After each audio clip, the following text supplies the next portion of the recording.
Everyone who knows me knows I'm an animal lover. In my stable, dogs, birds, pigs. My pig Wilbur lived to the ripe old age of 19. As a district attorney, I prosecuted animal cruelty with a vengeance and crusaded to change laws to both protect animals and punish their abusers. So I was seething when I heard about what a Denmark zoo did to a young giraffe this week.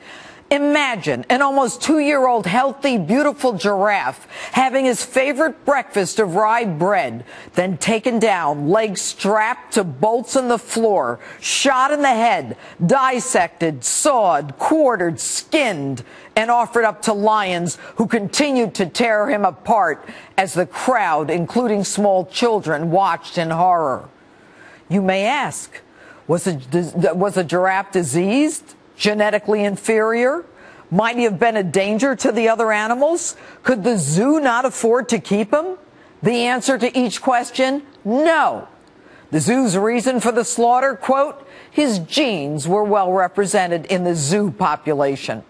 Yet adoption offers poured in from other zoos around the world, one in the UK with a state-of-the-art giraffe house. Money offers as high as $600,000 from animal lovers willing to take the giraffe.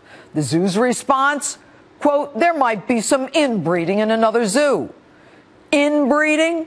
I don't know what you guys are thinking over there, but there's a little-known procedure called spaying, neutering. We do it all the time. Now, the zoo also said the giraffe would be taking up more space for more genetically valuable giraffes. So then why did you breed this giraffe in the first place? But it gets even better, folks.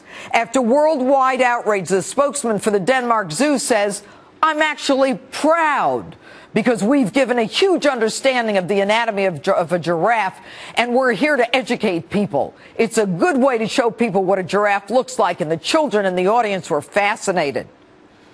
I have an idea. Why not just slap a picture of a giraffe up on the wall or let them look at a live giraffe walk around?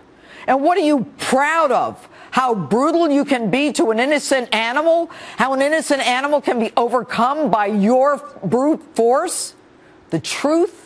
These kids watching are going to suffer trauma and flashbacks for the rest of their lives. And if kids want to learn anatomy, they can go to medical school or become a butcher when they grow up.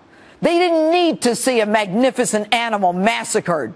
And as for me and many in my own generation, decades later, we're still traumatized after watching Bambi's mother shot in a cartoon.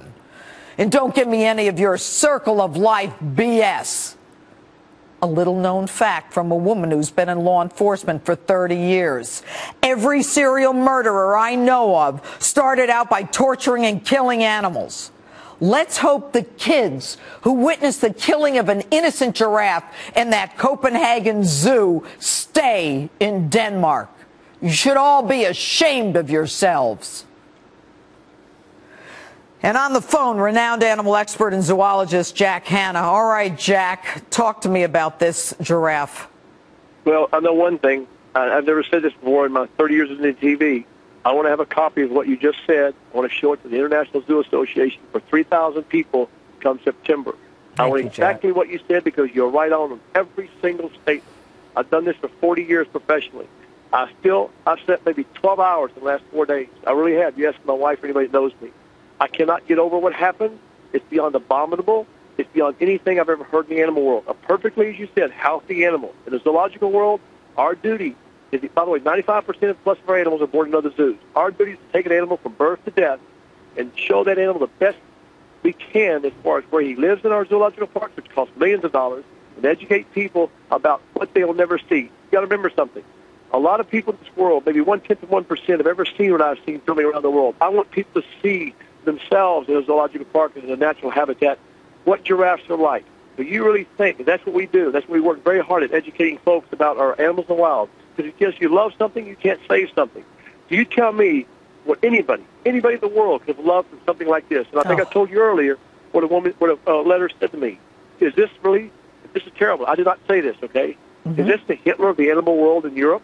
I mean, is this what you're going to? Wow. You take a perfectly, as you said, genetic animal, and you say that you have to kill it for no room? That's garbage. Oh. I, myself, made 3 phone calls and raised over $100,000 to Columbus Zoo in the wilds for 10,000 acres. I could house 15 giraffes. But should we have to do that?